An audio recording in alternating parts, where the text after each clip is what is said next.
ऐसा कहा जाता है कि प्रेगनेंसी के चौथे महीने से भ्रूण के अंदर आत्मा प्रवेश कर जाती है। जो भ्रूण हमारे शरीर के एक अंग की तरह विकसित होता रहता है, वो सिर्फ एक अंग ही होता है। चौथे महीने के बाद से उसमें आत्मा आ जाती है। और बहुत जेन्युइन सी बात है, जो चौथा महीना होता है वो काफ़ी ज़्यादा रोचक होता है। जब आप जानेंगे कि इसमें किस स्तर पे शिशु का विकास होता है और भगवान की जो अरेंजमेंट है बेबी को ग्रो करने की, वो कितनी रोचक है, कितनी इंटरेस्टिंग है, तो आपको सोचकर बहुत अच्छा लगेगा कि इस तरह से आपके बेबी का, आपके fetus का पेट में आपके विकास हो रहा है। तो चलिए आज हम जानते हैं कि चौथे महीने में भ्रूण का हमारे पेट में किस तरह से विकास होता है और गर्भवती महिलाओं के अंदर चौथे महीने से किन तरह के परिवर्तन होते हैं, क्या नए लक्षण सामने आते हैं। चलिए आज हम जानते हैं। मैं शिवानी, आप सबका स्वागत है प्रेगनेंसी गाइड में। चलिए हम अपने विषय की तरफ चलते हैं। गर्भावस्था का चौथा महीना कब शुरू होता है? पीरियड रुकने के बाद, कंसीवेशन होने के बाद, जब हम 13वें हफ्ते में प्रवेश करते हैं। 13वां हफ्ता जिस दिन से शुरू होता है, वहाँ से प्रेगनेंसी का चौथा महीना स्टार्ट हो जाता है। तो आइए हम जानते हैं कि क्या नए लक्षण आते हैं सामने। प्रेगनेंसी के जो पुराने लक्षण होते हैं, जैसे चक्कर आना, नौजिया, उल्टी महसूस होना, मिचली आना, ये सारे लक्षण कुछ कम हो जाते हैं धीरे धीरे। लेकिन अब नए लक्षण सामने आने लगते हैं, जैसे कि कब्जियत और एसिडिटी की, पेट ना साफ होना और एसिड बनना, पेट में जलन होना, इस तरह की डाइजेस्टिव सिस्टम से संबंधित नए लक्षण सामने आते हैं। स्तनों की जो समस्या रहती है, जो लक्षण होते हैं, ब्रेस्ट का साइज़ हैवी होना, बढ़ना, डार्कनेस बढ़ना, पेन रहना, ये सब बरकरार रहते हैं, थोड़ा थोड़ा बढ़ते रहते हैं। बट कुछ नए लक्षण सामने आते हैं, जैसे अब लोअर एब्डोमेन में, पेट के निचले हिस्से में कभी कभी तेज़ और कभी कभी हल्का दर्द महसूस होना। ऐसे इसलिए होता है क्योंकि बच्चे का विकास बहुत तेज़ी से होता है, तो यूट्रस बड़ा होता है, ग्रो करता है, इसलिए उस खिंचाव की वजह से पेट में कभी कभी क्रैम्प होता है, कभी कभी दर्द होता है। इसके साथ ही शरीर के कुछ अंगों में जैसे कमर में, जांघ में, पैरों में बहुत ज़्यादा दर्द होता है। कभी कभी कुछ महिलाओं को वेरिकोज वेंस की भी समस्या हो जाती है। ऐसा इसलिए होता है क्योंकि प्रेगनेंसी में, गर्भावस्था में ब्लड का फ्लो बहुत ज़्यादा बढ़ जाता है। ब्लड का फ्लो बढ़ने की वजह से नसों पर प्रेशर पड़ता है, जिससे वेरिकोज वेंस की समस्या होती है और अक्सर महिलाओं को जांघ में दर्द की समस्या होती है। इसके अलावा अक्सर मसूड़ों में, गम्स में कैविटी या ब्लड आने की प्रॉब्लम हो जाती है, जो कि हार्मोन्स के अप डाउन होने की वजह से होती है। इस अवस्था में महिला को चाहिए कि अपने दांतों को साफ रखे, माउथ फ्रेशनर का यूज़ करे, दोनों टाइम ब्रश करे, जिससे ब्लीडिंग नहीं होगी और पेन नहीं होगा। इसके अलावा बहुत सारे नए लक्षण सामने आते हैं। प्रेगनेंसी के चौथे महीने में एक आम समस्या जो होती है, जिससे महिलाएं काफ़ी परेशान होती हैं, वो है स्ट्रेच मार्क की प्रॉब्लम।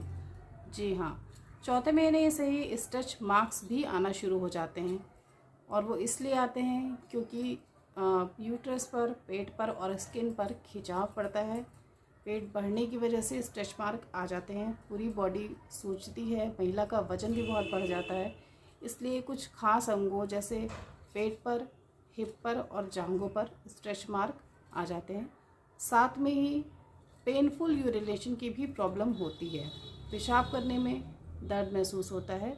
ये सब गर्भाशय पर प्रेशर पड़ने और गर्भाशय के फैलने की वजह से होता है। नज़ल कंजेशन, हार्मोन्स के बढ़ने की वजह से अक्सर एलर्जी, सूखी खांसी या नाक बंद होने की भी समस्या सामने आती है। ऐसी स्थिति में आप हाइजीन का ख्याल रखें, अपने साथ अपना रुमाल रखें। आपको अगर बहुत ज़्यादा नाक बंद होता है तो डॉक्टर के रिकमेंडेशन के साथ आप ड्रॉप यूज़ कर सकती हैं, या फिर मेडिसिन ले सकती हैं। आप डॉक्टर से पूछकर स्टीम भी ले सकती हैं। इसके बाद आती है एक नया सिम्टम आता है, जो अक्सर चौथे महीने से स्टार्ट होता है। महिलाओं को बहुत ज़्यादा ड्रीम्स आने लगते हैं, सपने आने लगते हैं। कुछ महिलाओं को डरावने सपने भी आते हैं, वो घबरा जाती हैं नींद में। कुछ महिलाओं को अच्छे सपने आते हैं, बच्चों के सपने आते हैं या फ्रूट्स के सपने आते हैं। तो ये एक नॉर्मल सिम्टम है, सपनों से घबराने की ज़रूरत नहीं है। ये चौथे महीने से शुरू होने वाले नए लक्षण हैं जो हमारे साथ जो प्रेगनेंसी के आखिरी समय तक आपके साथ रहेंगे। तो चलिए अब हम जानते हैं भ्रूण का कितना विकास होना शुरू हो जाता है अगर चौथे महीने में। चलिए अब हम जानते हैं। देखिए, चौथा महीना जो शिशु के लिए होता है एक बहुत ही इम्पॉर्टेंट स्टेप होता है। जब आप अल्ट्रासाउंड कराने जाएंगे अपने 4th मंथ ऑफ प्रेगनेंसी में, तो डॉक्टर भी आपको बताएगी, पहले तो आपको ये बताएगी कि आपके बेबी की हार्ट बीट आ गई है और उससे आप अल्ट्रासाउंड के थ्रू सुन भी सकते हैं। इसके बाद बेबी का साइज़ जो होता है वो 10 इंच के बराबर हो जाता है। एक बड़ी शलजम के आकार का आपका बच्चा हो जाता है। पेट में थोड़ी थोड़ी हलचल भी शुरू हो जाती है, वो अच्छे से मूव कर सकता है। उसके दोनों कानों का विकास हो सकता है, मतलब वो आपकी आवाज़ को सुन सकता है। और इसके साथ में ही जो भ्रूण की अवस्था में उसकी जो पूंछ वाली आकृति होती है वो धीरे धीरे ख़त्म होने लगती है।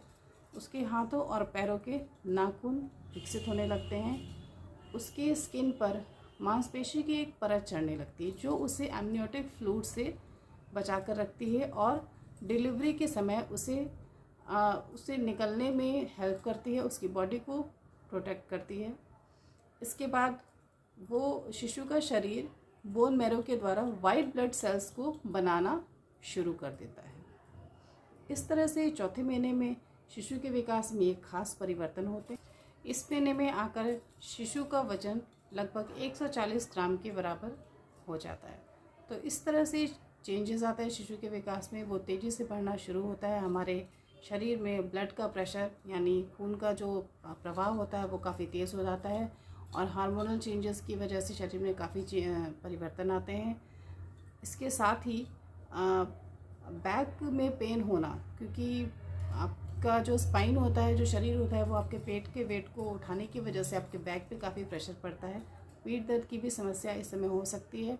और अक्सर महिलाओं को चौथे महीने से जब वो खड़े होकर काम करती हैं, आधे घंटे से ज़्यादा जब वो खड़ी होती है, तो ज़रूर उनके पैरों में और कमर में दर्द शुरू हो जाता है। तो इस वजह से आप इन सिम्टम्स को ध्यान में रखते हुए आप अपना घरेलू काम करिए, बट बहुत ज़्यादा देर तक आप खड़ी मत रहिए। थोड़ी थोड़ी देर रेस्ट करके बैठने के बाद ही काम करिए। ज़्यादा से ज़्यादा पानी लीजिए, कोकोनट वाटर लीजिए, अच्छी डाइट लीजिए, क्योंकि अब चौथे महीने से आपको डाइजेस्टिव प्रॉब्लम रहेगी, भूख तो लगेगी, फूड क्रेविंग बहुत ज़्यादा होगी और आपको अलग अलग चीज़ों को खाने का मन होगा। कुछ लोगों को स्वीट पसंद होता है, कुछ लोगों को खट्टी चीज़ें पसंद होती हैं। अगर खट्टा पसंद है तो आप खाइए, बट बहुत ज़्यादा नहीं।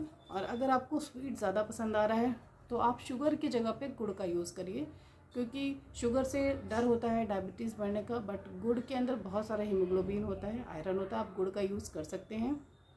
ज़्यादा से ज़्यादा दही का यूज़ करिए, सलाद का यूज़ करिए, कोकोनट वाटर का यूज़ करिए, दाल का यूज़ करिए, दाल ज़रूर पीजिए।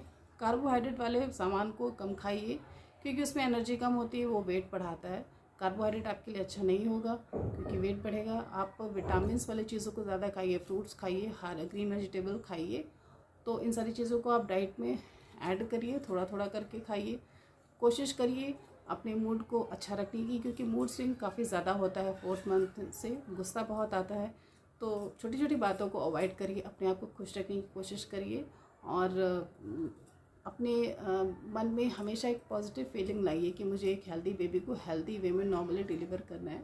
तो आज हमने जाना कि 4 मंथ में बेबी का किस तरह से ग्रोथ होता है और हमारे अंदर क्या चेंजेस आते हैं। इस वीडियो को ज़्यादा से ज़्यादा गर्भवती महिलाओं को शेयर करिए ताकि उनके भी सवालों के जवाब उन्हें मिल सके।